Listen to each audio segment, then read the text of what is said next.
शायद आप हमें अजीब कहें, लेकिन हम आपको बता दें कि हमें समुद्र के अंदर पाइनएप्पल में रहने में काफी मजा आएगा, या फिर फ्लिंटस्टोन के घर में।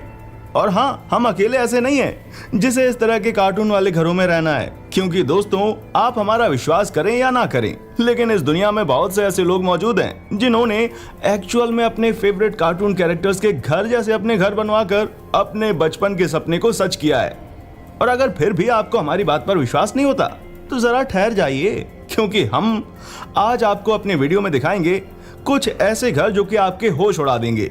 तो दोस्तों देर किस बात की, चलिए शुरू करते हैं आज की हमारी ये शानदार वीडियो। नंबर 10, दी सिम्पसंस हाउस। दी सिम्पसंस फैमिली जितनी ज्यादा अट्रैक्टिव थी उतनी ही ज्यादा अट्रैक्टिव इनका घर था, जिसमें मार्ज, लीजा, होमर, बार्ट और मैगी साथ रहते थे। और इस कार्टून की पॉपुलैरिटी को देखकर फॉक्स, पेप्सी कोला और कॉफमैन ने 1997 में इसे गिव अवे के तौर पर बनाया, जिसके बनने में करीब $1,20,000 का खर्च आया। दोस्तों 2200 स्क्वायर फीट में बने हुए इस 4 बेडरूम वाले घर को हेंडरसन नेवादा में बनाया गया था। हम आपको बता दें कि आर्किटेक्ट्स ने इस कार्टून के करीब 100 एपिसोड्स देखे थे, तब जाकर उन्होंने इस पूरे कार्टून की थीम वाले घर का डिजाइन तैयार किया।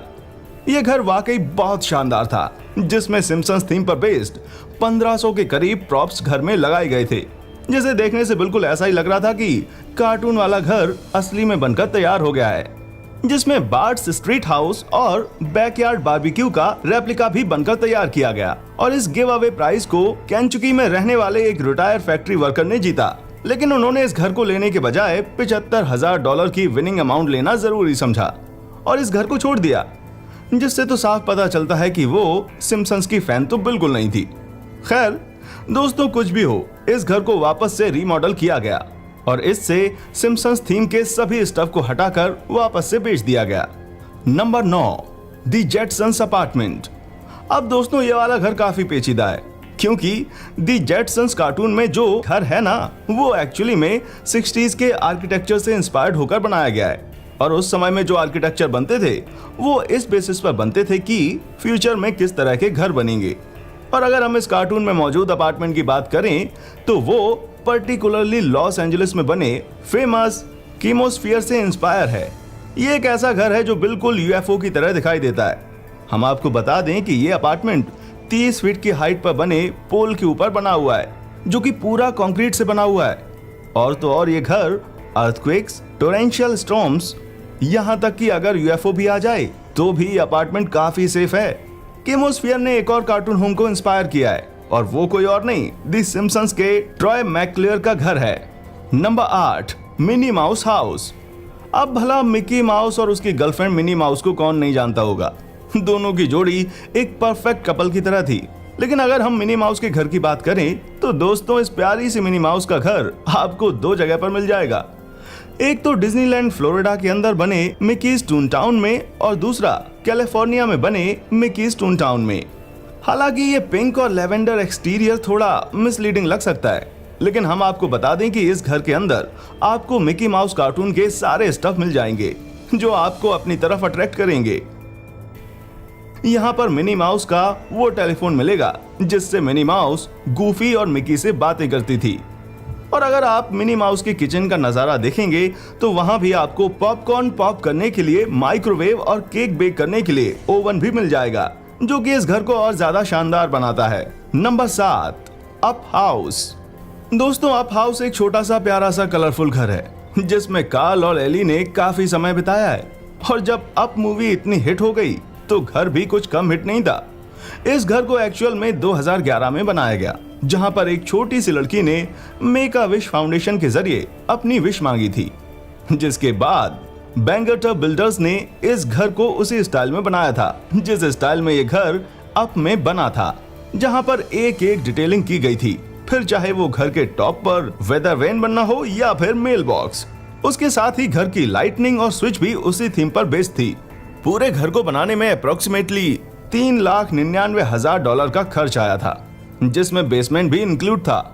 हालांकि कभी कभी बिल्डर्स मौज मस्ती के लिए इस घर के ऊपर बलून्स भी लगा देते थे। हम आपको बता दें कि एक प्राइवेट बायर ने इस घर को 2012 में खरीदा था और खरीदने के बाद उस बायर ने इसमें और ज्यादा डेकोरेशन करी ताकि ये पूरा अप मूवी के थीम पर बेस्ड हो जाए। Number 6, the hobbit house. दोस्तों इस समय प्रॉपर्टी की कीमत आसमान छू रही है, ये तो हम सभी को पता है, और इसी वजह से इंसान ने तंग आकर अपना खुद का इको फ्रेंडली हॉबिट हाउस बनाने की सोची। यह amazing hobbit house Simon Dale नाम के फोटोग्राफर ने बनाया है। दोस्तों हम आपको बता दें कि साइमन ने यह घर बिना किसी आर्किटेक्चरल नॉलेज के अपने फादर इन लॉ और नेबर्स की हेल्प से बनाया है। यह घर केवल हथौड़े, चेन स्नो और कुछ इक्विपमेंट के साथ 4 महीनों में बनकर तैयार हो गया था, जिसे बनाने में करीब 3000 पाउंड का खर्च आया था। इसे पूरा इकोसिस्टम को ध्यान में रखकर बनाया गया, जहां पर इसमें वुडन बर्निंग स्टोव और एनर्जी जनरेशन के लिए सोलर पैनल भी लगाए गए हैं और पानी के लिए भी नेचुरल तरीके का इस्तेमाल किया गया है। दोस्तों हम आपको बता दें कि साइमन कहते हैं कोई भी इस तरह का घर बना सकता है, खास करके वो जो लॉर्ड ऑफ द रिंग और द हॉबिट जैसी मूवीज के फैन हैं। हमें पता है कि ये कोई कार्टून नहीं है, लेकिन इनके घर कुछ कम कूल भी नहीं है। क्यों दोस्तों, सही कहा ना हमने।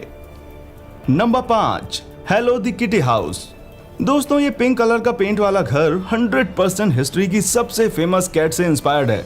हाँ ठीक है, सेकंड मोस्ट फेमस। दोस्तों ये hello kitty villa Taipei Taiwan में मौजूद है, लेकिन हेलो किटी की पॉपुलैरिटी की वजह से यह अकेला ऐसा हेलो किटी घर नहीं है जो इस क्यूट सी बिल्ली की थीम पर बना हो। चाइना में भी 90s में इस तरह का घर बना है। उस घर में कुछ लड़कियां हैं जो हेलो किटी की बहुत बड़ी फैन है। लेकिन रुक जाइए, क्योंकि चाइना में अकेले ही प्राइवेट हेलो किटी हाउस नहीं है, बल्कि एक हेलो किटी हाउस चाइना के शंघाई में भी बना है, जहां जाकर आप रह सकते हैं, क्योंकि ये घर रेंट पर दिया जाता है। हालांकि यहाँ पर रहना थोड़ा सा महंगा है, क्योंकि इस जगह पर एक दिन का किराया 2500 चाइनीज यान है, जो कि 400 अमेरिकन डॉलर के बराबर होता है। यानी इस घर में एंटर करने से पहले आपको ऑनर के बैंक बैलेंस को फील करना पड़ेगा। Number 4, SpongeBob SquarePants house. हाँ दोस्तों, ना ही ये असली का पाइनएप्पल है और ना ही कोई ओशियन का फ्लोर, लेकिन ये जाइंट स्ट्रक्चर ऑस्ट्रेलिया में मौजूद बड़ी चीजों की तरह फेमस है, जैसे कि डिस्कार्डेड वेजेमाइट जार्स और तो और the big bunch of bananas, the big oyster, the big boxing crocodile, the big उग बूट्स और द बिग मैंगो। हालांकि ये पाइनएप्पल स्ट्रक्चर स्कल्पचर ज्यादा है और हैबिटेबल पेट कम है, लेकिन निराश मत होइए, क्योंकि इसका एक हैबिटेबल वर्जन भी मौजूद है जहां पर आप रह सकते हैं, जो कि एक रियल लाइफ पाइनएप्पल होटल है, जिसे निकोलोडियन और निक रिजॉर्ट पुंटा काना ने मिलकर बनाया है। हम आपको बता दें कि इस होटल का इंटीरियर पूरी तरह से स्पॉन्जबॉब शो की तरह बनाया गया है, लेकिन ज्यादा एक्साइटेड होने की जरूरत नहीं है। यहाँ रहने में आपकी अच्छी खासी जेब ढीली हो सकती है, क्योंकि इस जगह पर एक दिन बिताने के लिए आपको $3800 खर्च करने पड़ेंगे, जो कि एक असली स्पॉन्जबॉब लवर्स ही कर सकते हैं। Number 3, Barbie house. दोस्तों कई सारी लड़कियों का बचपन में यह सपना होता है कि वो एक शानदार पिंक कलर के बीच हाउस में रहें, जैसे कि बारबीज रहती हैं। हम आपको बता दें कि Barbie the dream house experience की वजह से यह संभव है, जो कि फ्लोरिडा में बना एक 10,000 स्क्वायर फीट का प्लास्टिक का घर है। ये बारबीज मेलबू बीच हाउस का रिप्लिका है, जिसे बारबीज मैन्युफैक्चरर मेटल और TMS एंटरटेनमेंट ने मिलकर बनवाया है, और इसके रियल एस्टेट एजेंट का कहना है कि ये 1 साल से भी कम समय में बनकर तैयार हुआ था, जिसमें करीब सैकड़ों गैलन पिंक पेंट लगे थे। उसके साथ ही इसे बनाने में 20 पाउंड ग्लिटर का भी इस्तेमाल किया गया है। इस घर में बारबी से जुड़ी हर एक चीज मौजूद है, उसके फ्रेंड, फैमिली और हाँ, हम केन को कैसे भूल सकते हैं, वो भी इस घर में आपको देखने को मिल जाएगा। यहाँ पर सब कुछ लड़कियों के मुताबिक बना है, इसलिए पेरेंट्स अपनी डॉटर का बर्थडे वगैरह इस शानदार घर पर सेलिब्रेट कर सकते हैं, जहाँ उसे फुल 2 बारबी का लुक दिया जाएगा, जिसके लिए अच्छा खासा खर्चा भी लगेगा। लेकिन अगर आप असल में इस तरह के बारबी हाउस में रहना चाहते हैं, तो famous interior decorator Jonathan Adler ने बारबी के 50वें जन्मदिन पर इसी थीम पर यह घर बनाया था। यह शानदार बारबी हाउस कैलिफोर्निया में 3500 स्क्वायर फीट के एरिया में बना हुआ है, जो कि रियल बारबी हाउस का एक्सपीरियंस देता है। Number 2, snow white cottage. दोस्तों सिएटल के बाहर एक बेहतरीन स्नो वाइट थीम पर बेस्ड कॉटेज बनाया गया है। हालांकि इसका पहला पार्ट 1970 में बना था, जिसके बाद इसे वापस से बनाया गया, क्योंकि इसके ओनर चाहते थे कि कोई ऐसा घर बने जो बेहद ही शानदार होने के साथ साथ नेचर से भी जुड़ा हो। आजकल के कॉमन घरों से अलग यह 2800 स्क्वायर फीट का घर 4 बेडरूम वाला है। ये घर बिल्कुल स्टोरी बुक में मौजूद घरों की तरह है, जिसमें हाथ से बने दरवाजों के साथ साथ वुडन कर्व फर्निशिंग और बिल्कुल गुफा की तरह दिखने वाली दीवारें बनी हुई हैं, जो कि डिज्नी प्रिंसेस स्नो वाइट के लिए बिल्कुल फिट है और शायद उसके 7 डॉट्स के लिए भी। हम आपको बता दें कि अभी कुछ सालों पहले ये घर $9,25,000 में सेल के लिए लिस्ट हुआ था। Number 1, फ्लिंटस्टोन्स house. 1976 में आर्किटेक्ट विलियम निकोलसन ने रेडिश बबल्स की पूरी सीरीज हिल्सबोरो कैलिफोर्निया में डिजाइन की थी। ये डोम शेप का घर फेमस स्टोन एज थीम पर बने कार्टून फ्लिंटस्टोन्स हाउस के नाम पर पड़ा, जो वायर मैश से बना है, जिसे गुब्बारों द्वारा फुलाया गया था और शॉर्ट कारेट से शूट किया गया था। अर्ली 20s में इसे डीप ऑरेंज कलर से पेंट किया गया। इसका इंटीरियर पूरा व्हाइट कलर का है ताकि कैलिफोर्निया की गर्मी में यह घर ठंडा रह सके, जिसमें 3 शानदार बेडरूम और 2 बाथरूम बने हुए हैं और इस पूरे घर की कीमत करीब $4 मिलियन है। लेकिन अगर फिर भी आपको एक दिन के लिए अर्ली मैन की तरह रहना है तो केव होटल आपके लिए बिल्कुल परफेक्ट है, जो कि साउथ अफ्रीका के सेडेरबर्ग माउंटेन्स में बना है, जहां पर रूम्स 10 अलग अलग मिनी केव्स में बने हैं, जिन पर कमरों से पहाड़ का शानदार नजारा दिखाई देता है। और अगर आपके लिए यह भी काफी नहीं है तो यहाँ पर एक ओपन एयर रूम भी मौजूद है, जहां पर आप आराम से रात के समय तारों का नजारा देख सकते हैं। तो दोस्तों, उम्मीद है कि आपको हमारी आज की ये वीडियो काफी पसंद आई होगी, और अगर हाँ तो इस वीडियो के बारे में हमें कमेंट करके बताना ना भूलिएगा। साथ ही ऐसी ही इंटरेस्टिंग वीडियोस को लगातार देखने के लिए हमारे चैनल को लाइक करें, शेयर करें और सब्सक्राइब जरूर करें।